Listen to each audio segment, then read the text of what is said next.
chronic stress and burnout will exacerbate any of the places where your body is already naturally weak. So if you grew up a basketball player and you hurt your knee in high school, when you're burnt out, you're going to have knee pain. You got into a car accident when you were 12 and had whiplash, you're going to have neck pain and migraines. You do it for them, and 6 months down the road, you're mad for being used. But you taught them to come to you and get the answers. So why wouldn't they? What people don't understand is that most people are not trying to take advantage of you on purpose. When we're feeling resentment towards a particular person, what's really happening is that we are upset that they have allowed themselves to provide themselves with something that we deny ourselves. Pivot in your confidence, career, and compensation with the 5-Minute Career Hack Podcast every Monday and Thursday. Now get ready for a special interview curated just for you. Welcome back to the 5-Minute Career Hack Podcast. We have a special guest for you today who is changing the game and on a mission to end the burnout culture. But before we start, do me a huge favor and press that follow button if you're listening to this podcast and hit the subscribe button if you're watching here on YouTube. This allows you to pay it forward so that these incredible career and life hacks reach more people. Now let's pivot. No fluff, all action. My guest today, Cait Donovan, is a burnout diagnostician for organizations and individuals. Keynote speaker, coach, podcast host, and author.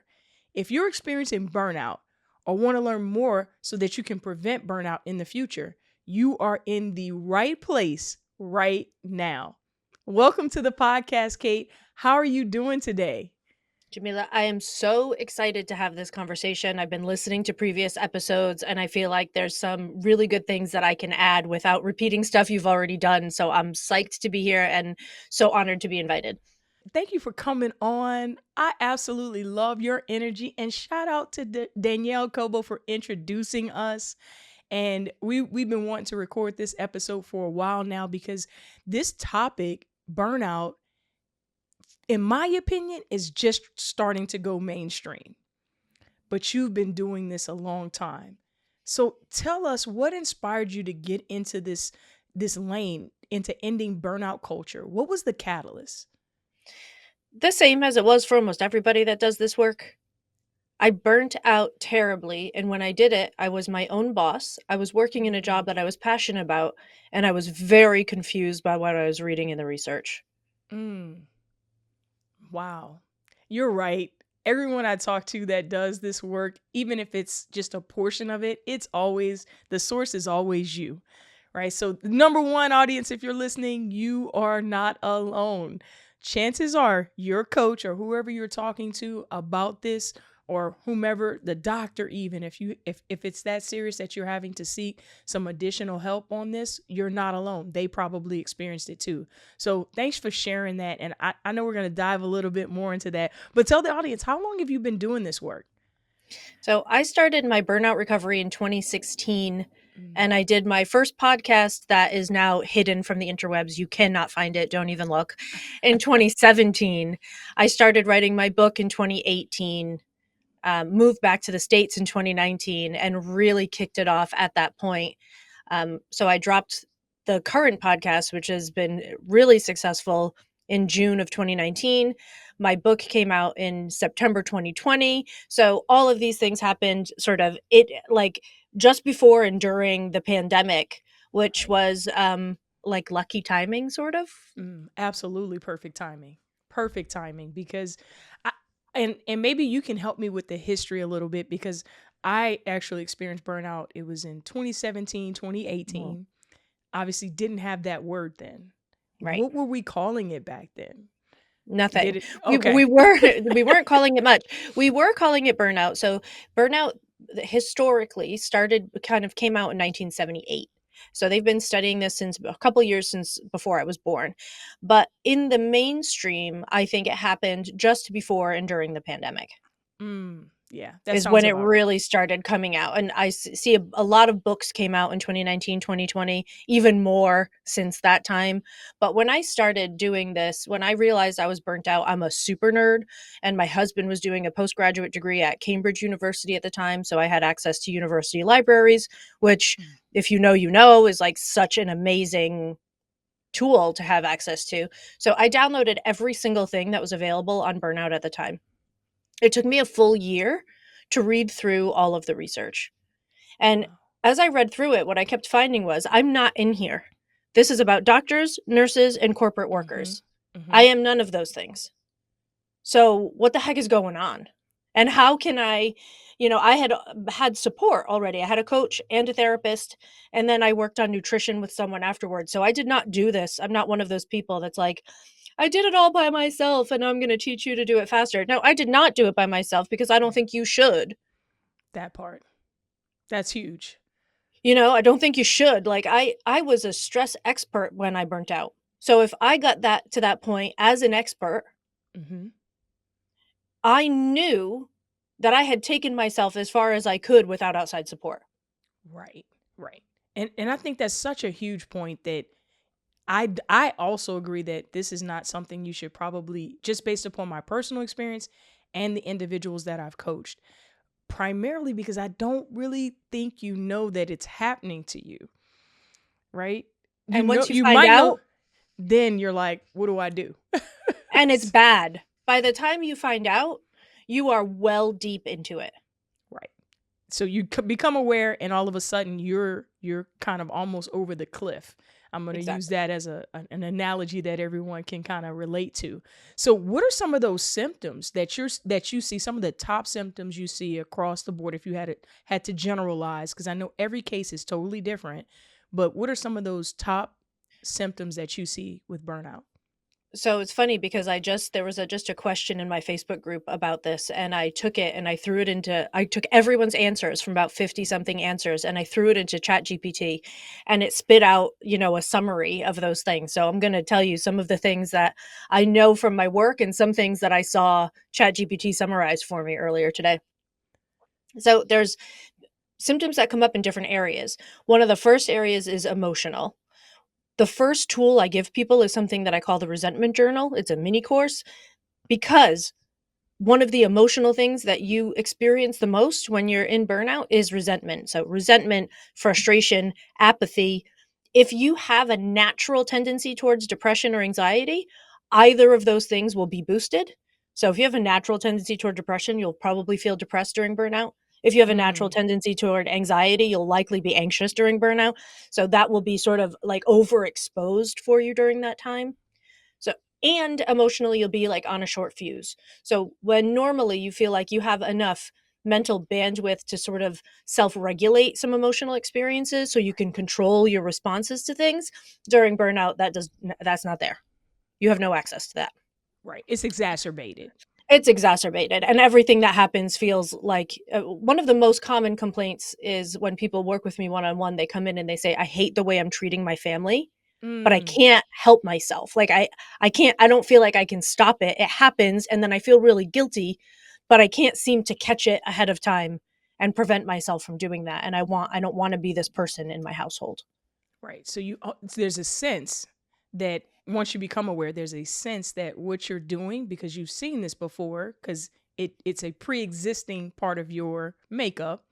So Yeah. once you're aware, you sense that you're doing this, but you can't control yourself. Exactly. Wow. Exactly. So those are some emotional and behavioral symptoms. Physically, I've seen everything from hives, migraines, digestive upset, muscle tension, muscle fatigue. We could go on forever and ever. Right. So there's an emotional component, as you just described, and sometimes we take it on the ones we loved, and then here's this physical thing, right? And Now, yeah, in your research, are you seeing a correlation just the same as some of those emotional things that you described? If if your triggers manifest in the natural as like a physiological reaction, a headache, or fatigue, or whatever that is, that's also exacerbated. Jamila, you are the first person in 6 years of me podcast guesting consistently to ask me that question. Wow. And I'm Wow. so glad you did because you're 100% on track. So, my background before I did the work that I'm doing now is I was an acupuncturist for 15 years. Mm, So, all I did was work with people's physical and emotional bodies. That was my job, right? And so, I started to notice exactly what you're saying, that chronic stress and burnout will exacerbate any of the places where your body is already naturally weak. So, if you grew up a basketball player and you hurt your knee in high school, when you're burnt out, you're going to have knee pain. You got into a mm. car accident when you were 12 and had whiplash, you're going to have neck pain and migraines. You went to Mexico as an 8-year-old and had terrible Montezuma's revenge, you're probably going to have some gastrointestinal upset as part of your burnout story. Where your body has weaknesses, burnout will take advantage of. Wow, that and I the reason what made me ask the question is because you talked about how those emotional things that can kind of creep up. But then I also thought about the fact that when we first started this conversation, we talked about how sometimes you're just not aware, and that's part to me that's part of you not being aware that you're actually experiencing this because again, I'm a basketball player. I've had two major reconstructive knee surgeries, ACLs, so I'm used to chronic here and there. It rains, it's cold, I may have an ache, so I Yeah, might dismiss that as something that I exactly. would normally experience, or I have some chronic shoulder pain. I might dismiss that. So then it's harder for me to recognize that this may not be the norm and it may be being pressed upon by burnout. So Exactly. it's almost in disguise based upon what you already have potential challenges with or chronic issues around Exactly. physiologically. So that, Exactly. man, that is huge. That's huge. You just paused me. I got goosebumps because that's part of why you can't do this alone because you will dismiss stuff that's chronic. You just Period. will. You'll Well, dismiss it. and there's I'll talk about one more section before we jump into the next spot. But the other another section that we see a lot of symptoms is on the spiritual slash religious slash whatever you want to call it in your world Mm-hmm. area. So I most commonly people explain this as feeling out of touch with their purpose, Mm. not understanding that their life has any impact, feeling like their life is meaningless. If they go to church, they start feeling like God is not listening, not paying attention over here. There's so we lose faith in ourselves and in our systems. We lose belief in ourselves and in our systems. So there's this breakdown of I belong here Yeah. happening. And I tend to describe it as like I'm going through a valley or a disconnect, Yeah. right? Because I'm a believer and I believe in God, and ultimately I just don't feel as close or as connected for whatever reason in this particular season, right? But Exactly. even that for those believers out there is also something that you just go through in life. So Of you course. might dismiss that too as I'm just having one of those seasons, right? And I need to, reconnect, but I might not understand that this is being caused by something else, Yes, right? and I think that what we need to help people differentiate is this just a stressful moment or is it burnout? And here's how I like to make this separation. The clearest way to do this, the way to draw the line in the sand the fastest, is to look at your previous 3 to 6 months and say, have I shown an ability to recover from this? So when I take a weekend and I don't do any work over the weekend, am I fairly recovered by Monday and then tired again by Friday? Mm-hmm. Mm-hmm. Or did I take like a 7 day vacation and still felt just as bad, if not worse, than before? When it is still in just stress phase, you can recover. You can a couple days, maybe a long weekend, but then you can get back to yourself fairly easily. When it's burnout, you could take a month off and sleep on the couch the whole time and then still feel Right. like garbage. Mm. So So your the question normal is, recovery, right? yeah, can you recover?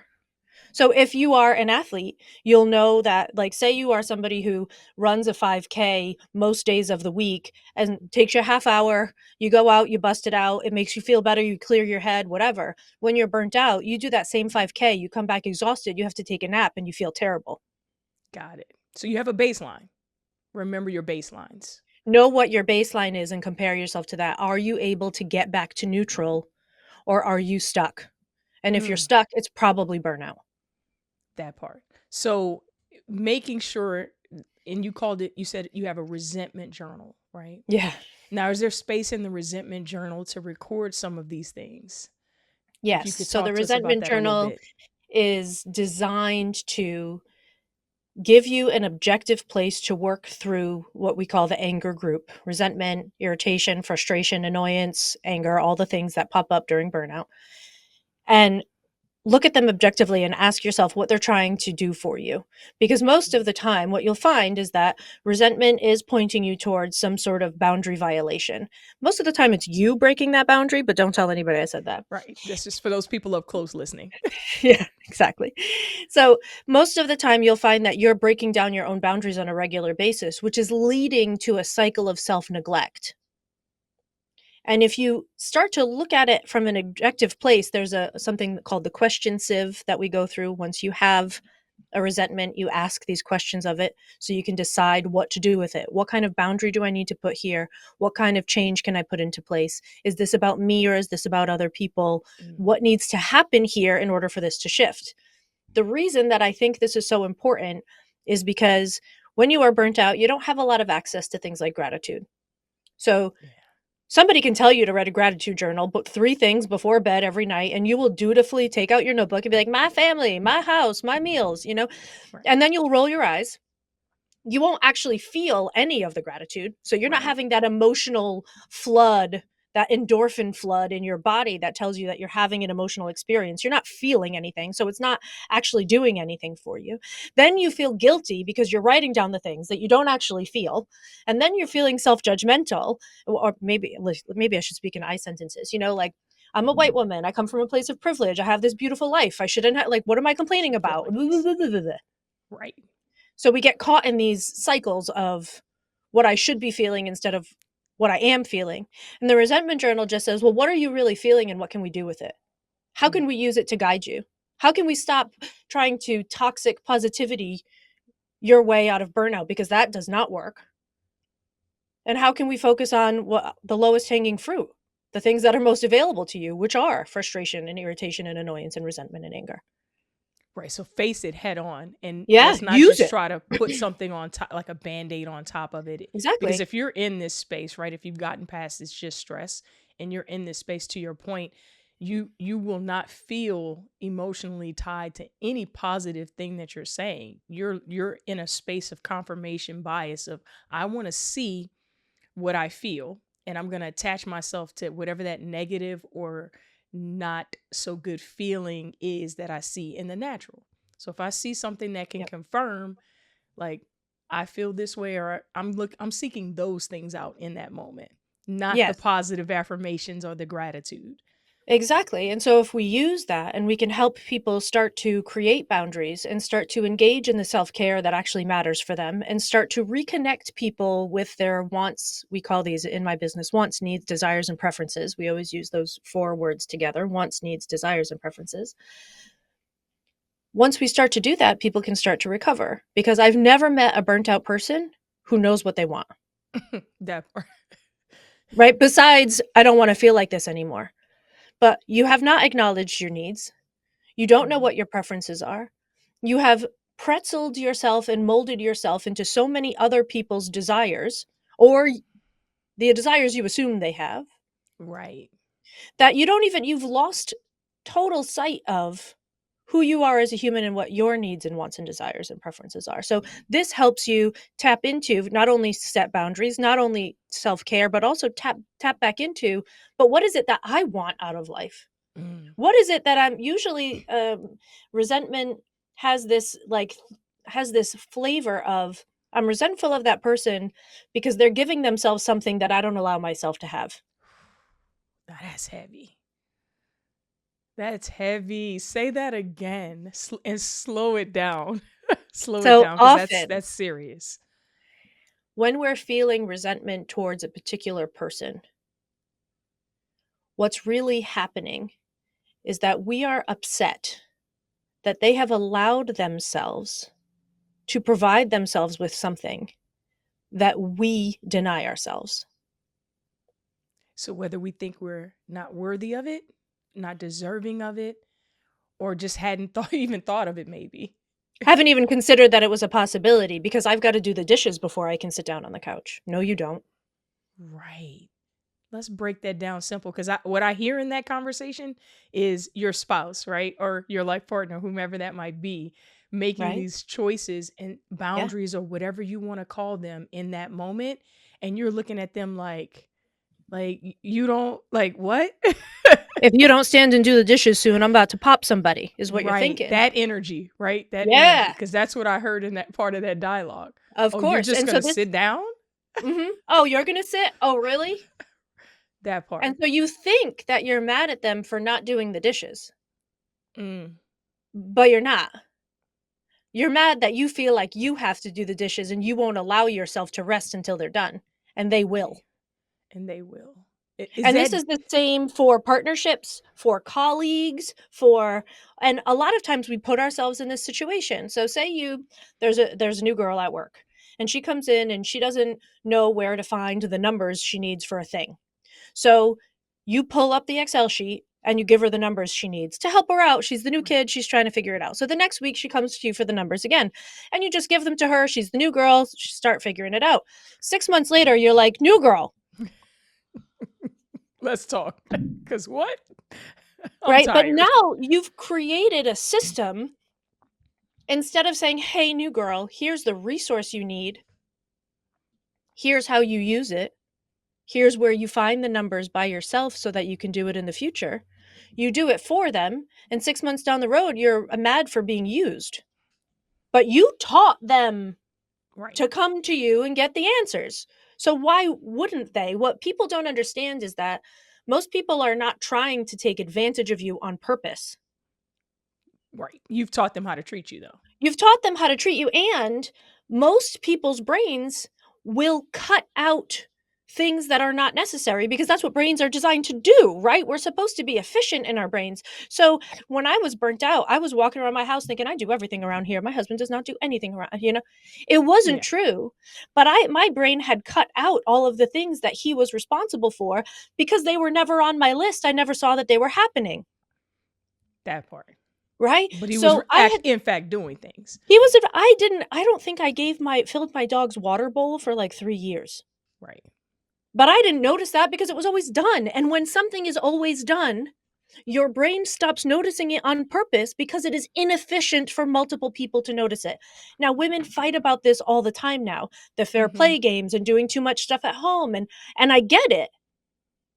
But we've been in relationships where we are taking stuff off people's plates and then mad that they don't see the stuff that's not on the plate. They can't, their brains cut it out because that's what brains do. We're mad. We are mad. We're big mad, as Fly says. We're big mad. Big mad. And I Which is think it's so okay, interesting. right? Let's look at the resentment journal and ask the questions and find out if this is something we need to drop, delegate, upgrade, or set a boundary around. That's good. That's What do we good. need to do? Let's What's figure the it next out. step? What's the next What's the step in next that? step? Now that I know that this is going on here, because what happens right now is when you've never set a boundary your whole entire life, and then all of a sudden you're like, well, now I'm done. All of your boundaries are like mini bombs.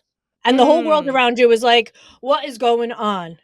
And you're like, well, people only loved me when I was doing everything for them. Okay, slow down, Sheila. Slow down. You just changed the entire rules of Monopoly on everybody with no Right. warning. That part. Yeah, that's so important. Like, take a minute. Take a minute and start to understand how we can implement these things in a way that honors our relationships.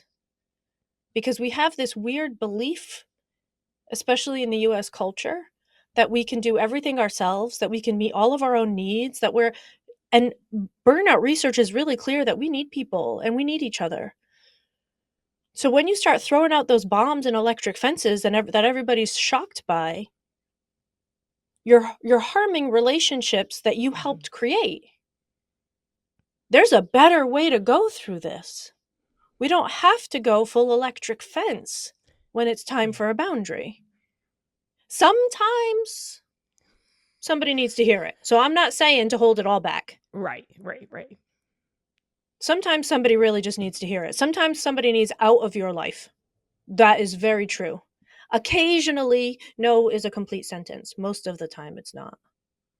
Yes. Love So, that. how do we show up not only for ourselves, but for our relationships in a way that honors both of us and the space we create together? So, so let's rewind just a tinge, Yeah. because whether that's in your personal relationships at home, with your kids, partners, or in the workplace, right? Hmm. For our listeners in the workplace, what causes the individual to want to do it for them versus showing them how to do it for themselves so that you don't end up mad that they keep coming back to you to do this work? What causes that? Well, usually it's just you want to be a nice person and you don't want to take the extra time, really. It's just like, well, yeah, of course I'll help the new girl out. Right. It's just sort of a nice thing. It turns into people pleasing over time. Well, now I don't want to Mm, disappoint them because people pleasing isn't about making other people happy. It's making sure that we are liked. What do I have to do to ensure that you continue to like me? So people pleasing mm, is really self-preservation. that's good. Usually we learn that in childhood, right? People pleasing, perfectionism, lack of boundaries, codependence, hyper independence, which is also known as super autonomous self sufficiency, which is shortened to SAS, which I think is really funny. But all of Right. those, That is good. right? So, all of those behaviors we create during childhood to keep ourselves safe. So, the number one rule at Fried for any of my coaches is that we never demonize anybody's coping mechanism. Right. That's You're super not important. right? Like, you're not a bad person because you people please. You're not broken because you have poor boundaries. Whatever, cool. Let's admit where we are and then Mhm. figure out how to unwind it and where to use it because it's really useful. It's okay to do those things sometimes. We just have to be really clear on what our intentions are and what we're trying to get out of it because when we're not, we're manipulating relationships that then don't even work for us. I'm Yes. manipulating you into liking me, and then I get mad at you because you don't do enough for me and I'm doing all the things. Mm, It's like such a twisted way to go about life. And I say that with full awareness that this is me. right. You're I'm saying not it, talking about coaching on you, it. Right. This is what right? I'm we're not doing. talking you out there. I'm talking about me. Right. I thought that I was a good person Hmm. who was being overly considerate for other people all the time. But really, what I was doing was manipulating all of my relationships so that I was the person that people needed. Mm, I was the person that people could count on so that I would be loved. mm. Oof. Ooh, that's good. All right, so now this is that point in the show, the episode, the interview where it's all about Jamila at this point. Okay, I just want to make sure the audience knows y'all are used to it at this point because that is Jamila to a T, right? Build up this incredible skill set, be able to do a lot of things, a lot of experience and exposure, education across all different areas, and I can do it quickly for you. And there's now you're coming to me for that, Mhm. right? And you may fit into this bucket. Someone in the audience may fit into this bucket. To me, and I think this is probably just because it's me as well, it's one of the tougher ones to get past. Of all the things, I feel like it's one of the tougher ones because you're you're serving others.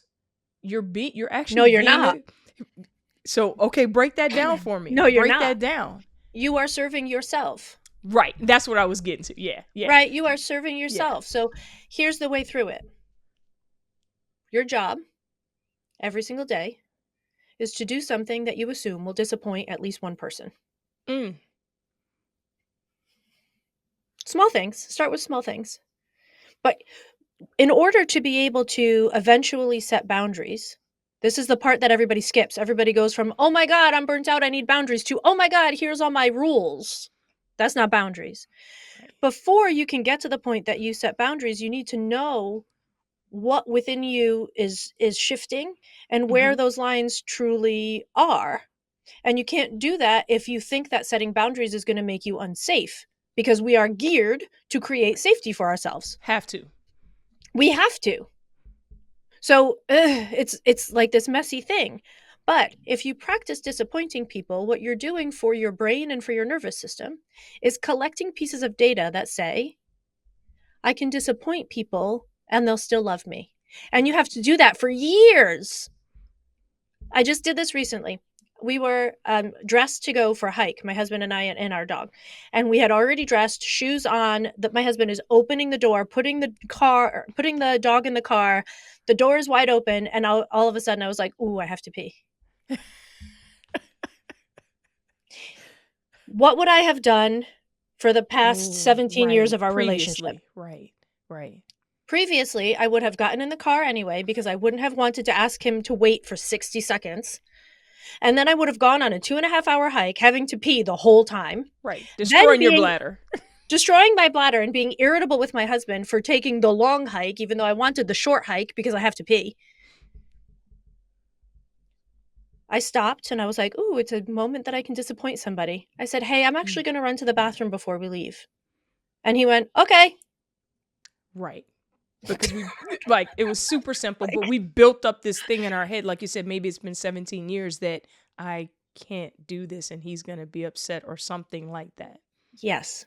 So your job, when you realize that you're in this perfectionist, people-pleasing, lack of boundaries space, is to start collecting data that it's safe to not actually assume what other people want and need from you all the time, and start inserting yourself into the equation. You don't need to be top priority right away because that's a really hard shift to make. Let's just add you into the equation at all. This is what Right. my co-pilot Sarah Vosen, she's my co-coach at Fried, my business partner. This is what she says. Just make sure you are in the equation somewhere. Mm.